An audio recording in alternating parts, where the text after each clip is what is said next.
Ma'am আসসালামু আলাইকুম। ওয়ালাইকুম আসসালাম।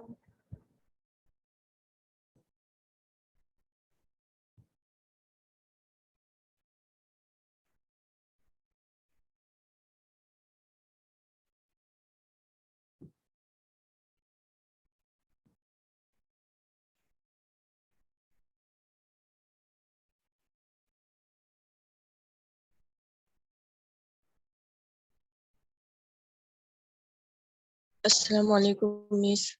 ওয়ালাইকুম আসসালাম।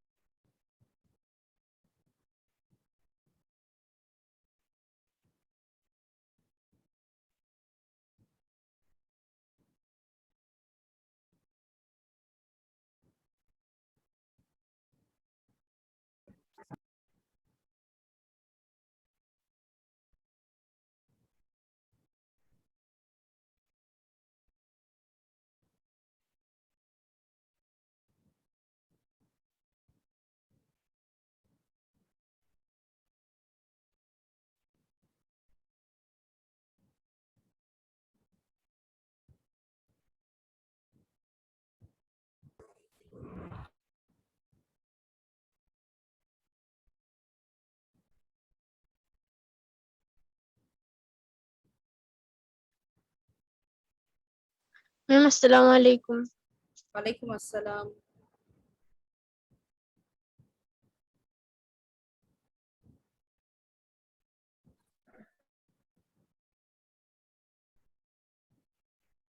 আচ্ছা, তো অনেকেই জয়েন করে ফেলেছো, আমরা এখন আমাদের ক্লাসটা শুরু করতে পারি।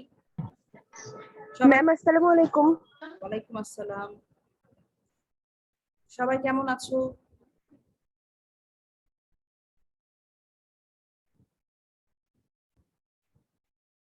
আমার কথা শুনতে পাচ্ছো? মেয়েরা জি আমার মিস। কথা শুনতে পাচ্ছো? জি মিস। আচ্ছা, কেমন আছো সবাই? বেশ ভালো। আলহামদুলিল্লাহ ভালো। আপনি ভালো আছেন? আলহামদুলিল্লাহ, আমিও ভালো আছি।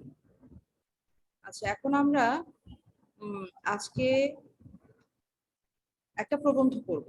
গত ক্লাসে আমরা একটা বেশ মজার গল্প পড়ে আলোচনাটা শেষ করেছি। নাম ছিল প্রবাস বন্ধু।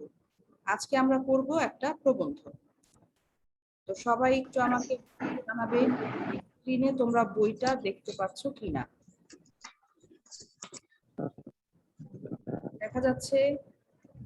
জি মিস। আচ্ছা, আমাদের আজকের প্রবন্ধের নাম শিক্ষা ও সত্য। লিখেছেন মোতাহের হোসেন চৌধুরী। শুরুতে আমরা প্রবন্ধটি আলোচনার আগে আমরা লেখক সম্পর্কে কিছুটা জানার চেষ্টা করব। আমাদের বইতে লেখক পরিচিতি রয়েছে, সেখান থেকে আমরা দেখি তার সম্পর্কে কি বলা হয়েছে। লেখক পরিচিতি: মোতাহের হোসেন চৌধুরী 1903 সালে কুমিল্লায় জন্মগ্রহণ করেন। তার পৈতৃক নিবাস নোয়াখালী জেলার কাঞ্চনপুর গ্রামে। তিনি ঢাকা বিশ্ববিদ্যালয় থেকে 1943 সালে বাংলায় এমএ পাশ করেন। কর্মজীবনে তিনি বাংলা ভাষা ও সাহিত্যের অধ্যাপক ছিলেন। একজন সংস্কৃতিবান ও মার্জিত রুচিসম্পন্ন ব্যক্তি হিসেবে তিনি খ্যাত ছিলেন। ঢাকা থেকে প্রকাশিত শিখা পত্রিকার সঙ্গে তিনি যুক্ত ছিলেন। তার লেখায় মননশীলতা ও চিন্তার স্বচ্ছন্দ প্রকাশ ঘটেছে। তার গদ্যে প্রমথ চৌধুরীর প্রভাব লক্ষণীয়। মূলত গদ্যকার হলেও তিনি বেশ কিছু কবিতাও রচনা করেন। তার প্রবন্ধ গ্রন্থ সংস্কৃতি কথা বাংলা সাহিত্যের মননশীল প্রবন্ধ ধারায় একটি উল্লেখযোগ্য সংযোজন। তার মৃত্যুর পর গ্রন্থটি প্রকাশিত হয়। সভ্যতা ও সুখ তার দুটি অনুবাদ গ্রন্থ। 1956 সালের 18 সেপ্টেম্বর তিনি পরলোক গমন করেন। এইখানে লেখক পরিচিতিতে প্রচুর গুরুত্বপূর্ণ তথ্য দেওয়া আছে। আমি এখন তোমাদের দেখাবো এখান থেকে কিভাবে প্রশ্ন হতে পারে। আমি প্রশ্ন করব, তোমরা দেখে দেখেই উত্তর দেবে। তাহলে তোমরা বুঝে যাবে যে প্রশ্নর উত্তর করার জন্য আমাদের কিভাবে পড়তে হবে। আচ্ছা, খুব সহজ যে বিষয়টা সেটা তোমরা জানো যে মোতাহের হোসেন চৌধুরীর জন্ম কত সালে, মৃত্যু কত সালে, এটা গুরুত্বপূর্ণ, তাই তো?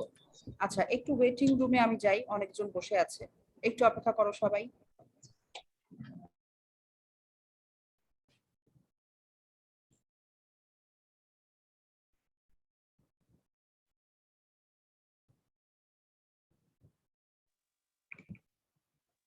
আচ্ছা দেখো, মোতাহের হোসেন চৌধুরী কর্মজীবনে কি হিসেবে কাজ করেছেন? বাংলা ভাষা ও সাহিত্যের অধ্যাপক হিসেবে। গুড। আচ্ছা, মোতাহের হোসেন চৌধুরী কি হিসেবে খ্যাত ছিলেন?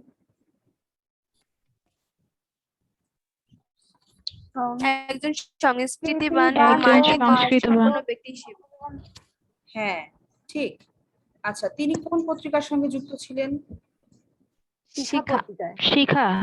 আচ্ছা, শিখা প্রকাশনী কোথা থেকে প্রকাশিত হতো? ঢাকা থেকে। শিখা পত্রিকা, শিখা পত্রিকা কোথা থেকে প্রকাশিত হতো? ঢাকা থেকে। ঢাকা থেকে। রাইট। আচ্ছা, এরপরে হচ্ছে মোতাহের হোসেন চৌধুরীর গদ্যে কার প্রভাব লক্ষ্য করা যায়? প্রমথ চৌধুরী। চৌধুরী। প্রমথ চৌধুরী, ঠিক আছে। এরপরে মোতাহের হোসেন চৌধুরীর বিখ্যাত প্রবন্ধ গ্রন্থ কোনটি? সংস্কৃত কথা। সংস্কৃত কথা, ঠিক। এরপরে মোতাহের হোসেন চৌধুরীর কোন বইটি তার মৃত্যুর পরে প্রকাশিত হয়? সভ্যতা ও সুখ। কোনটা? সভ্যতা ও সুখ। না, দেখে বলো, দেখে বললে ভুল হবে কেন? সংস্কৃতি কথা। সংস্কৃতি কথা। সংস্কৃতি কথা। সংস্কৃতি কথা এই বইটি তার মৃত্যুর পরে প্রকাশিত হয়েছে।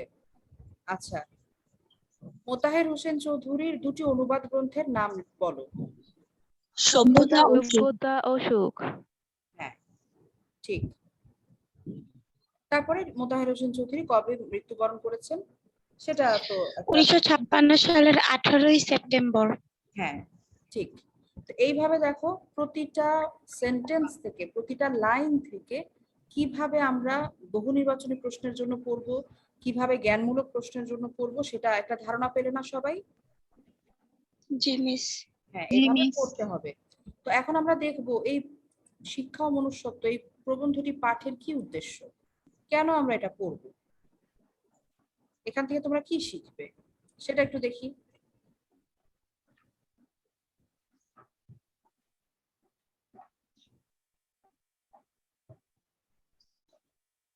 দেখো, শিক্ষা ও মনুষ্যত্ব প্রবন্ধটি মোতাহের হোসেন চৌধুরীর সংস্কৃতি কথা গ্রন্থের মনুষ্যত্ব শীর্ষক প্রবন্ধের অংশবিশেষ।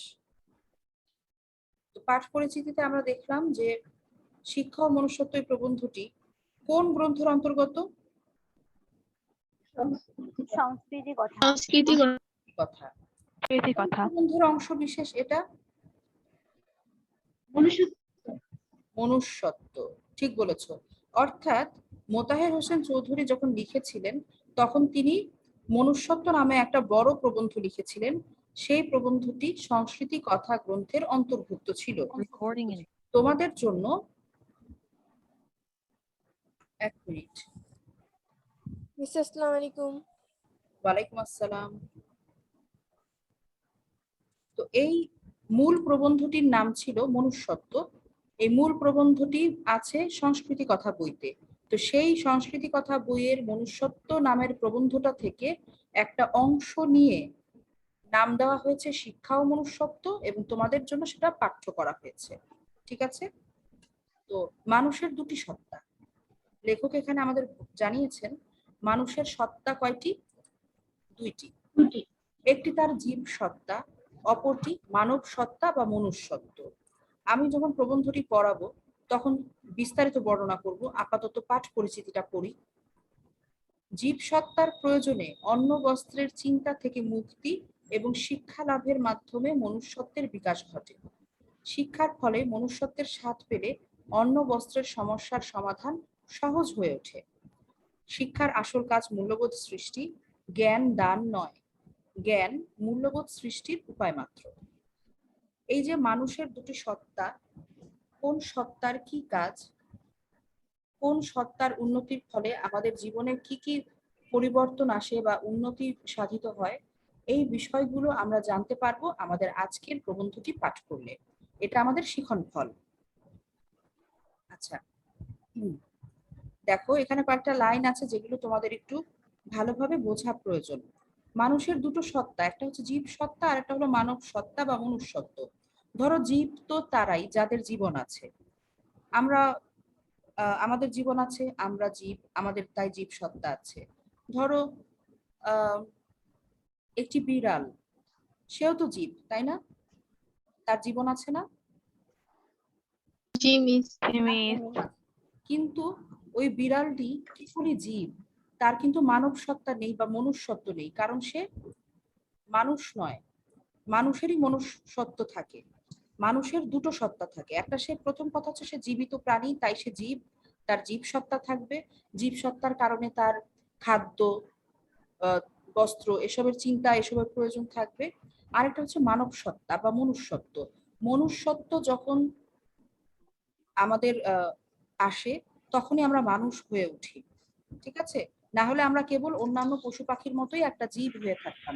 আমাদের কেবল জীব সত্তা থাকতো, মানব সত্তা থাকতো না বা মনুষ্যত্বও থাকতো না। ধরো মাঝে মাঝে আমরা কিছু নিষ্ঠুর ঘটনা ঘটতে দেখি আমাদের চারপাশে, তখন আমরা বলতে শুনি না যে একদম মনুষ্যত্বহীন লোক, তাই এমন একটা নৃশংস কাজ করতে পেরেছে। তার মানে সে একটা, তার যে সে যে মানুষ, মানুষের যে দুটো সত্তা থাকে, তার শুধু জীব সত্তাটা আছে, মনুষ্যত্বটা নেই বা মানব সত্তাটা নেই। মানব সত্তা থাকলে তার কি হতো? সে মানবিক হতো, সে কখনোই পশুর মতো আচরণ করতে পারতো না। বুঝতে পেরেছো মেয়েরা? জি জি মিস। শোনো, প্রবন্ধ কিন্তু জি মিস। প্রবন্ধ একটু মনোযোগ দিয়ে পড়তে হয় এবং শুনতে হয়, না হলে প্রবন্ধ আমাদের কিন্তু কঠিন লাগবে। তো আমি তোমাদের চেষ্টা করছি সহজ করে বুঝিয়ে দিতে। তোমরা যদি মনোযোগ দিয়ে শোনো তাহলে তোমরা সহজে বুঝতে পারবে। দেখো একটু বুঝতে হবে মনোযোগ দিয়ে যে মানুষের যে দুটো সত্তা, একটা জীব সত্তা, জীব সত্তার কারণে তার প্রয়োজন হয় অন্ন বস্ত্রের। অন্ন মানে কি? খাবার। তো আর মনুষ্যত্বের প্রয়োজন, কারণ মনুষ্যত্ব না থাকলে মানুষকে আর মানুষ হিসেবে বিবেচনা করা যায় না। সে তার আর পশুর মধ্যে, পশু এবং মানুষের মধ্যে তখন আর কোনো পার্থক্য থাকে না। আর এই মনুষ্যত্ব কিভাবে অর্জন করা যায়? এই মনুষ্যত্ব অর্জন করা যায় শিক্ষার মাধ্যমে।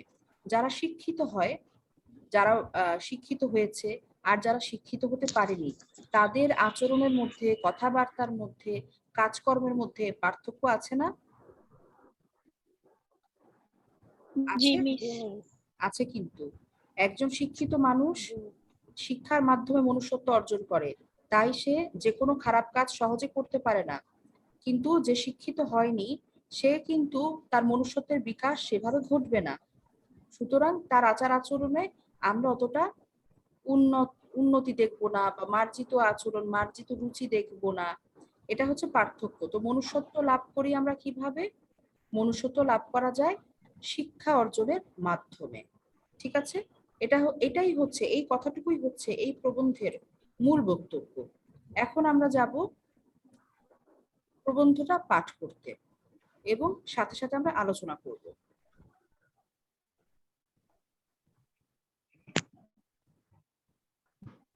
এই যে এখান থেকে আমাদের প্রবন্ধ শুরু হচ্ছে।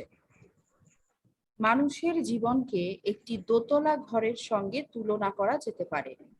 প্রথমে ইম্পর্টেন্ট কথা, একটা প্রশ্ন আসতে পারে, সেটা হলো মানুষের জীবনকে লেখক কিসের সঙ্গে তুলনা করেছেন?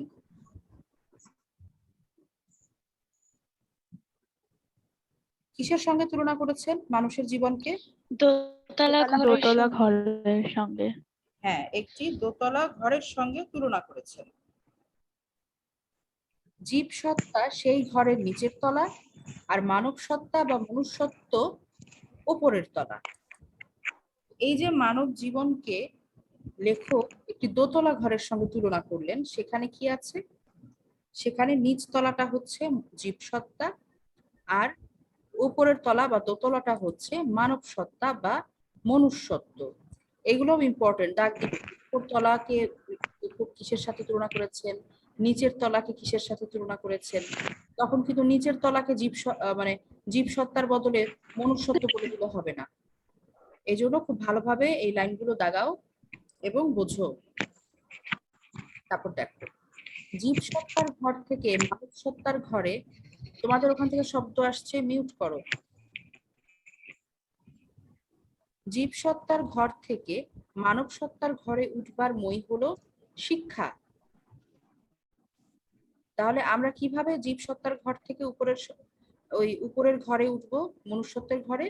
শিক্ষার মাধ্যমে। শিক্ষার মাধ্যমে। হ্যাঁ, এই লাইনটা দাগাও, শিক্ষাই আমাদের মানব সত্তার ঘরে নিয়ে যেতে পারে। ব্যাখ্যার জন্য গুরুত্বপূর্ণ, এই লাইনটা দাগ দাও, শিক্ষাই আমাদের মানব সত্তার ঘরে নিয়ে যেতে পারে। অবশ্য জীবসত্তার ঘরেও সে কাজ করে। ক্ষুধ পিপাসার ব্যাপারটি মানবিক করে তোলাই তার অন্যতম কাজ। ক্ষুধ পিপাসা মানে হচ্ছে ক্ষুধা এবং পিপাসা দুইটা, কিন্তু তার আসল কাজ হচ্ছে মানুষকে মনুষ্যত্ব লোকের সঙ্গে পরিচয় করিয়ে দেওয়া। তো শিক্ষার কাজ কি? শিক্ষার আসল কাজ কি? এটা হচ্ছে ইম্পর্টেন্ট প্রশ্ন। শিক্ষার আসল কাজ হচ্ছে, এই যে এই লাইনটা দাগ দাও, তার আসল কাজ হচ্ছে মানুষকে মনুষ্যত্ব লোকের সঙ্গে পরিচয় করিয়ে দেওয়া। বুঝেছো শিক্ষার আসল কাজ কোনটি? জি মিস। এটা কিন্তু ইম্পর্টেন্ট, আমি বারবার বলে দিচ্ছি। শিক্ষার আসল কাজ কি? শিক্ষার আসল কাজ হচ্ছে মানুষকে মনুষ্যত্ব লোকের সঙ্গে পরিচয় করিয়ে দেওয়া। অন্য কথায়, শিক্ষার যেমন প্রয়োজনের দিক আছে, তেমনি অপ্রয়োজনীয় দিকও আছে। আর অপ্রয়োজনের দিকই তার শ্রেষ্ঠ দিক। সে শেখায় কি করে জীবনকে উপভোগ করতে হয়, কি করে মনোমালিক হয়ে অনুভূতি ও কল্পনার রস আস্বাদন করা যায়। শিক্ষা আমাদের কি শিখায়? এটাও গুরুত্বপূর্ণ। শিক্ষা আমাদের শেখায় কিভাবে জীবনকে উপভোগ করতে হয়, আর কি করে মনোমালিক হয়ে অনুভূতি ও কল্পনার রস আস্বাদন করা যায়। শিক্ষার এই দিকটা যে বড় হয়ে ওঠে না, তার কারণ ভুল শিক্ষা ও নিচের তলায় বিশৃঙ্খল জীবসত্তার ঘরটি এমন বিশৃঙ্খল হয়ে আছে যে হতভাগ্য মানুষকে সবসময় শোনা যাচ্ছে না। কি হয়েছে? জি মিস, এখন শোনা যাচ্ছে, মাঝে মাঝে একটু আটকে যায়। আচ্ছা, ইন্টারনেটের কানেকশনের জন্য এরকম হতে পারে। আমি আরেকবার বলে দিচ্ছি। এই দেখো, শিক্ষার অপ্রয়োজনের দিকই তার শ্রেষ্ঠ দিক। মানে আমরা শিক্ষার যে দিকটিকে অপ্রয়োজনীয় বলে মনে করি, সেটাই হচ্ছে শিক্ষার শ্রেষ্ঠ দিক। কিন্তু সেই দিকটিকে আমরা খুব একটা প্রয়োজনীয় বলে মনে করি না।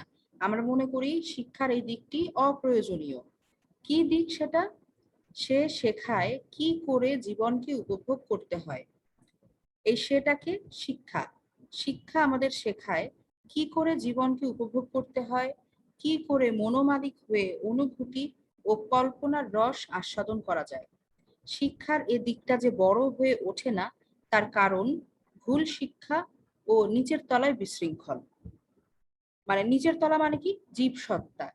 জীবসত্তার ঘরটা বিশৃঙ্খল হয়ে আছে, অর্থাৎ জীবসত্তার কারণে আমাদের কি প্রয়োজন হয়?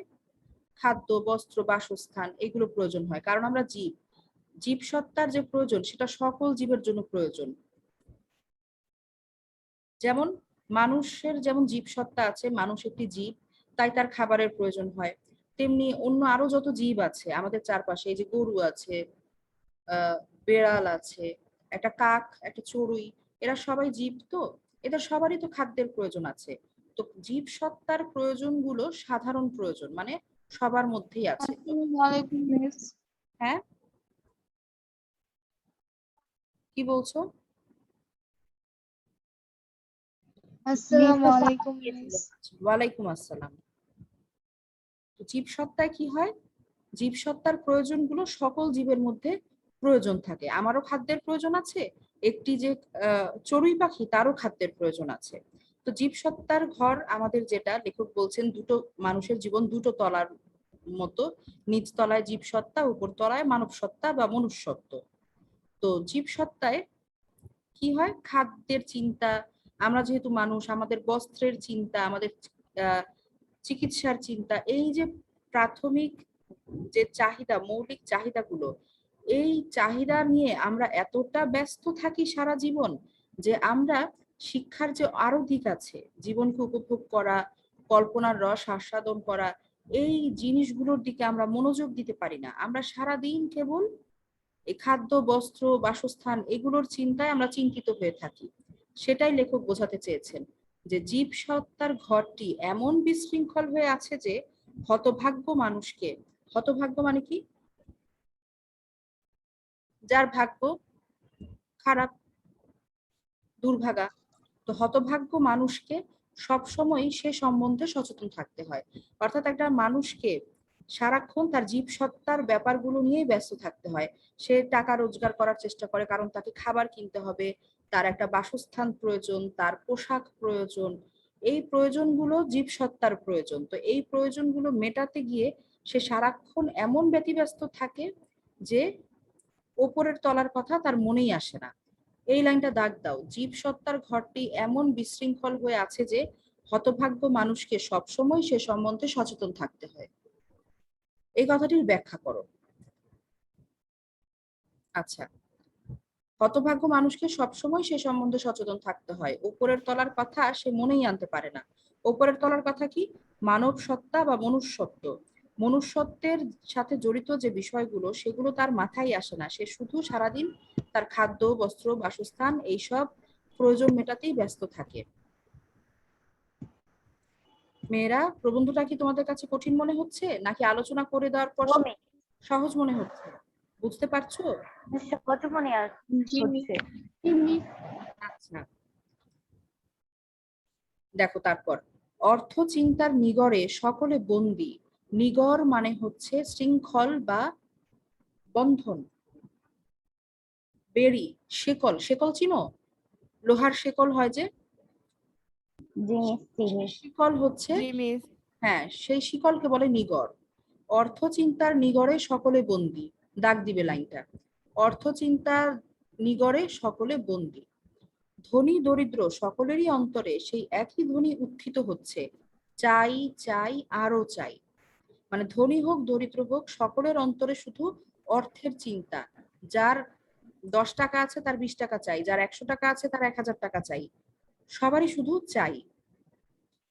তাই অন্য চিন্তা তথা অর্থ চিন্তা থেকে মানুষ মুক্তি না পেলে অর্থ সাধনাই জীবন সাধনা নয়, একথা মানুষকে ভালো করে বোঝাতে না পারলে মানব জীবনে শিক্ষা সোনা ফলাতে পারবে না।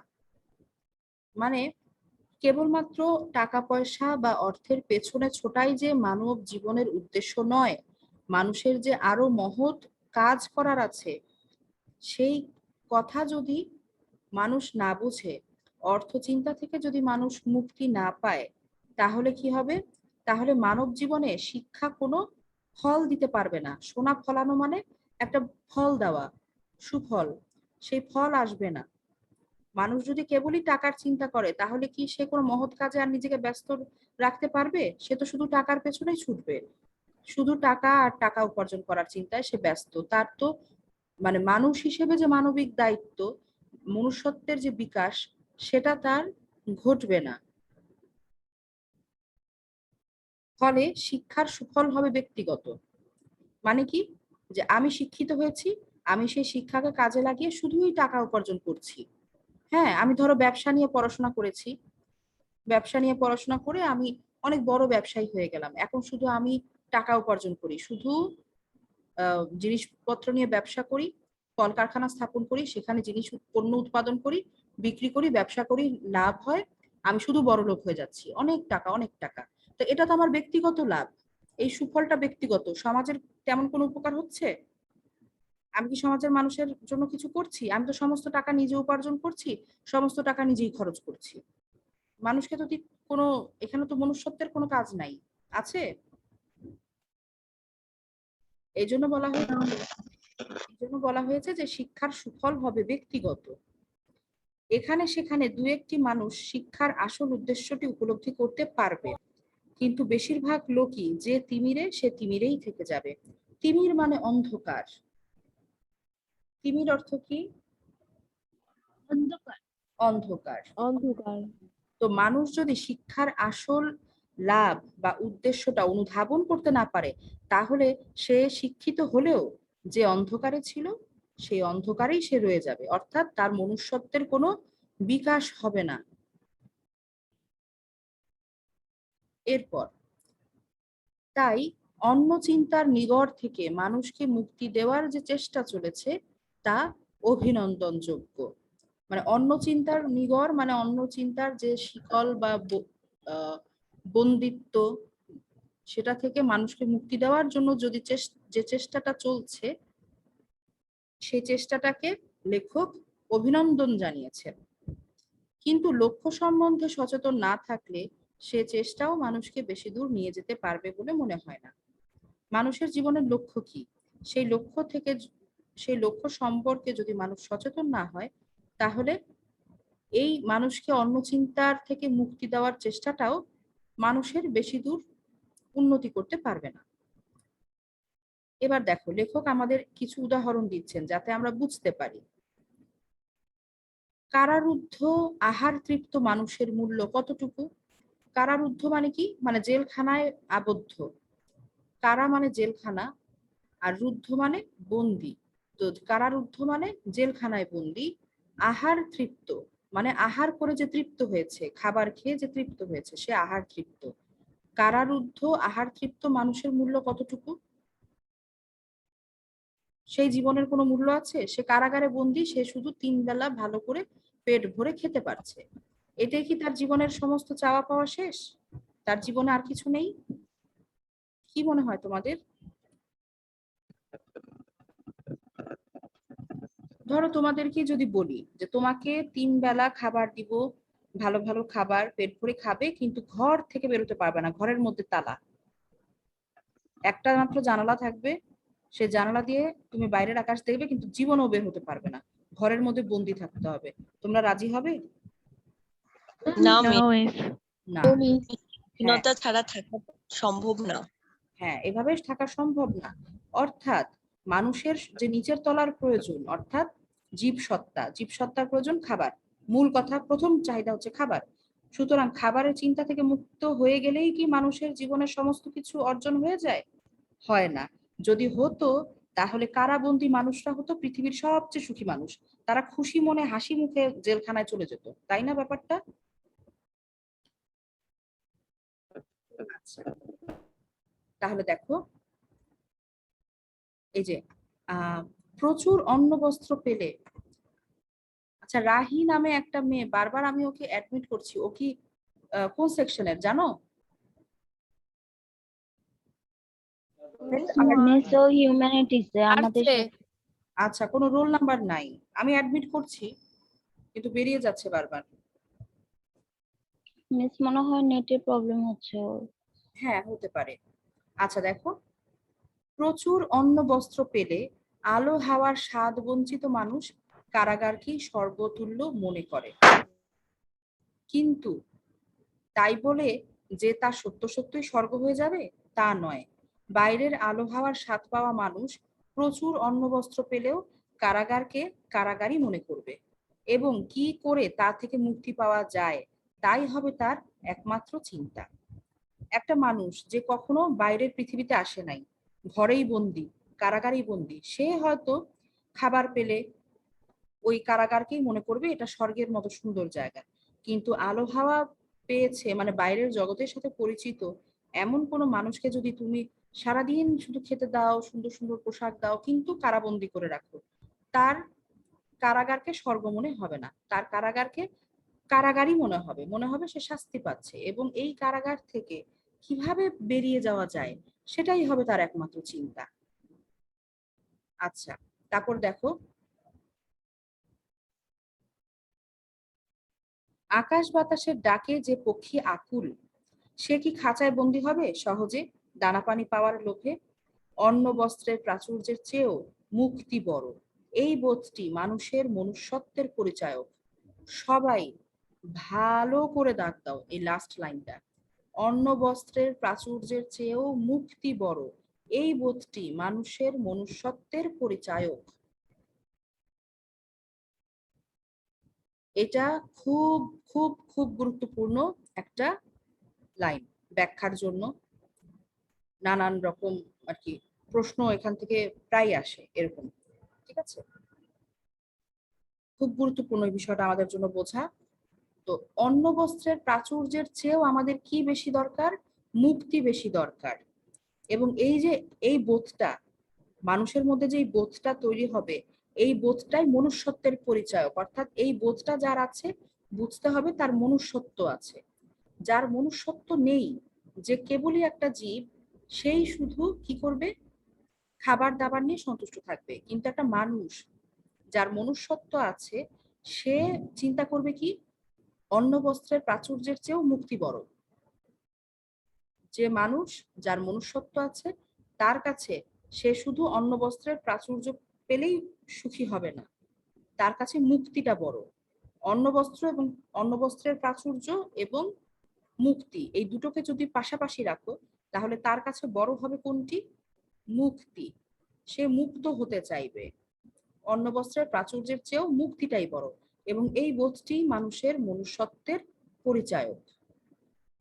প্রশ্ন হতে পারে, মানুষের মনুষ্যত্বের পরিচায়ক কি? ব্যাখ্যা করো। কিংবা লাইনটা তুলে দিয়ে বলা যেতে পারে, ব্যাখ্যা করো। অন্ন বস্ত্রের প্রাচুর্যের চেয়েও মুক্তি বড়, কথাটি ব্যাখ্যা করো। বুঝতে পারছো এই কথাটি কেন এত গুরুত্বপূর্ণ? আমি বারবার বলছি জোর দিয়ে। এই অংশটুকু বুঝতে পেরেছো? আলোচনাটুকু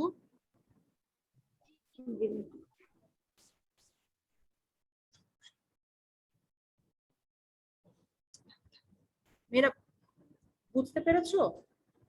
এই অংশটুকু যে ব্যাখ্যা করলাম। আচ্ছা, ঠিক আছে। তাহলে ওকে, আমাদের আরেকটু সময় আছে, আমরা পড়ি। পরের পৃষ্ঠায় একটু যাই, আরেকটা প্যারা পড়ি। আমি খুব ধীরে ধীরে পড়াচ্ছি এই প্রবন্ধটা, এবং বেশি বেশি ব্যাখ্যা করছি যাতে তোমরা বুঝতে পারো। যদি কোথাও বুঝতে অসুবিধা থাকে আমাকে কিন্তু জানাবে যে ম্যাডাম আমি এই লাইনটা বুঝিনি, আমি বুঝিয়ে দিব। কারণ যদি না বুঝো তাহলে কিন্তু সৃজনশীল প্রশ্নের উত্তর ভালোভাবে লেখা যাবে না। তোমরা আমাকে হোমওয়ার্কের যে মেসেঞ্জার গ্রুপটা আমাদের আছে, সেখানে তোমরা আমাকে হোমওয়ার্ক পাঠিয়েছো, আমি তোমাদের চেক করে করে দিয়েছি রিপ্লাই। তো সেখানে সবার আমার হোমওয়ার্কটা দেখেননি। হ্যাঁ, 3 জনেরটা বাকি আছে, বাকিদেরটা দেখা হয়ে গেছে। ইনশাল্লাহ আজকে তোমরা ফিডব্যাক পাবে। তো বেশিরভাগের কিন্তু ভালো হয়েছে উত্তর। বানানের দিকে একটু লক্ষ্য রাখতে হবে। আমি বানানগুলো তোমাদের বলে দিয়েছি কার কোন বানান ভুল ছিল। তো এই যে সৃজনশীল তোমরা লিখেছো, সুন্দর লিখেছো প্রবাস বন্ধু থেকে। তো প্রবাস বন্ধু তো একটা গল্প, গল্পের সৃজনশীলটা বোঝা একটু সহজ। প্রবন্ধটা খুব গভীর অর্থ ধারণ করে, এই জন্য প্রবন্ধ খুব মনোযোগ দিয়ে বুঝতে হয়। তো আমি তোমাদেরকে সেভাবেই বোঝানোর মতো চেষ্টা করছি, না বুঝলে আমাকে বলবে। দেখো এরপরে কি আছে? চিন্তার স্বাধীনতা, বুদ্ধির স্বাধীনতা, আত্মপ্রকাশের স্বাধীনতা যেখানে নেই সেখানে মুক্তি নেই। ধরো তুমি নিজের মতো করে চিন্তা করতে পারবে না, নিজের বুদ্ধি মতো কাজ করতে পারবে না, নিজের স্বাধীন মতো চলাফেরা করতে পারবে না, এরকম জীবনে কি মুক্তি আছে? মুক্তি নেই। মানুষের অন্ন বস্ত্রের সমস্যা সমাধানের চেষ্টা করতে হবে এই মুক্তির দিকে লক্ষ্য রেখে। ক্ষুধ পিপাসায় কাতর মানুষটিকে তৃপ্ত রাখতে না পারলে আত্মার অমৃত উপলব্ধি করা যায় না বলেই ক্ষুধ পিপাসার তৃপ্তির প্রয়োজন। মানে ধরো যে মানুষটার পেটে খাবার নাই, যার ক্ষুধা আছে, পিপাসা আছে, খাদ্য নাই, তার কাছে কি মুক্তি তখন বেশি গুরুত্বপূর্ণ হবে, নাকি সে আগে ভাববে তাড়াতাড়ি আমি একটু খাই, আমার কাছে খাবারটা গুরুত্বপূর্ণ? কোনটা তখন? কোনটা গুরুত্বপূর্ণ? খাবারটা। যখন কারো কাছে কোনো খাবার নাই, মানুষের প্রথম সত্তা হচ্ছে জীব সত্তা। তো যখন পেটে খাবার থাকবে না তখন তো সে মৃত্যুর দিকে চলে যাবে। তো আগে তো তার জীবন ধারণ করতে হবে, এই কারণে ক্ষুধ পিপাসার সমস্যার সমাধান করতে হবে, অন্ন বস্ত্রের সমস্যার সমাধান করতে হবে। যখন সে ক্ষুধা এবং পিপাসা থেকে মুক্ত, তখন সে মনুষ্যত্বের তার বিকাশ ঘটবে, তখন তার মনুষ্যত্বের দিকে আমরা নজর দিতে পারবো। একটা বড় লক্ষ্যের দিকে দৃষ্টি রেখেই অন্ন বস্ত্রের সমাধান করা ভালো, নইলে আমাদের বেশি দূর নিয়ে যাবে না। তো এই যে আমাদের সমাজে যে ইসের বিকাশের বা উন্নতির কথা লেখক এখানে বলতে চাচ্ছেন, সেটার জন্য আমাদের প্রথম কাজ হবে অন্ন বস্ত্রের সমাধানটা করে নেওয়া, তারপরে মনুষ্যত্বের বিকাশ ঘটানো। না হলে ক্ষুধায় পিপাসায় কাতর মানুষ কখনো মনুষ্যত্ব নিয়ে কিন্তু চিন্তিত হয় না, সে আগে তার নিজের খাবারের ব্যবস্থা করে। তার কাছে প্রধান চাহিদা হয় খাদ্য, তার ক্ষুধার নিবারণ। ঠিক আছে, আমরা এই পর্যন্ত পড়লাম। আমাদের কয়টা প্যারা বাকি থাকলো? এই তো 3টা। ইনশাআল্লাহ আগামী ক্লাসে আমরা আলোচনা করব। আর কারো যদি কোনো প্রশ্ন থাকে বাসায় তো পড়বে, যতটুকু পড়িয়েছি এবং যেটা ব্যাখ্যা করতে বলেছি সেগুলো পড়বে, ব্যাখ্যাটা নিজে নিজে মনের মধ্যে সাজাবে যে কিভাবে লেখা যেতে পারে। আর আগামী ক্লাসে প্রশ্ন করতে পারো, যেখানে সমস্যা হবে আমার আগামী ক্লাসে প্রশ্ন করবে। এখন অ্যাটেন্ডেন্স নিব। অ্যাটেন্ডেন্স, প্রথমে সায়েন্স আসো, সায়েন্স এসে অ্যাটেন্ডেন্স দাও।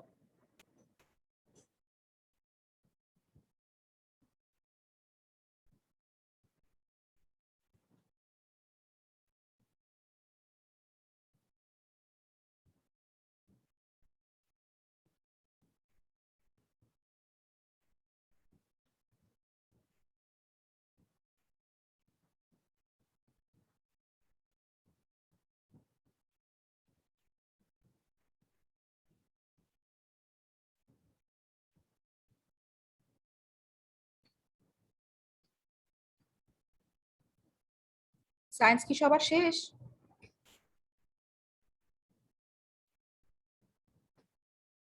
সায়েন্সের মেয়েরা শেষ হয়েছে দেয়া?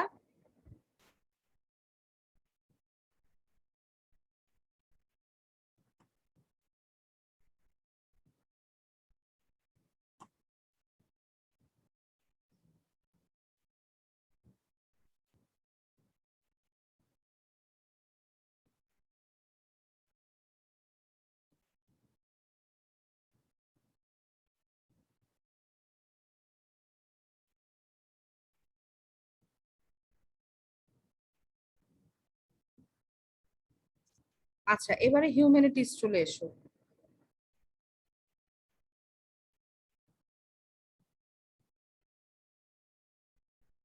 আজকের ক্লাসের জন্য কোনো বাড়ির কাজ থাকছে না, তবে পড়া থাকছে। পড়া হচ্ছে যেটুকু পড়িয়েছি সেটুকু ভালোভাবে পড়া এবং বোঝা। যেগুলো ব্যাখ্যার জন্য বলেছি, যেগুলো আমি নৈবেত্তিক প্রশ্ন বা জ্ঞানমূলক প্রশ্নের জন্য বলেছি ভালোভাবে পড়তে, যেভাবে ক্লাসে পড়ালাম সেভাবে বাসায় নিজেও একটু অনুশীলন করবে, চর্চা করবে। আচ্ছা, হিউম্যানিটিস শেষ, এখন বিজনেস আসো।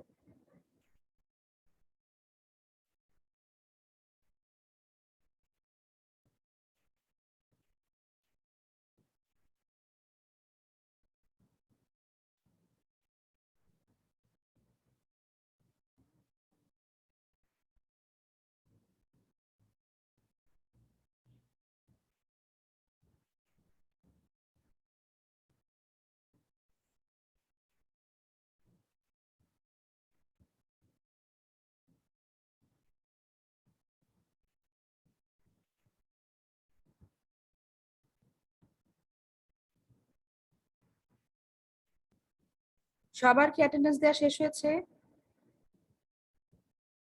মেয়েরা, ক্লাসের সময় প্রায় শেষ, অ্যাটেন্ডেন্স দেওয়া কি শেষ হয়েছে সবার?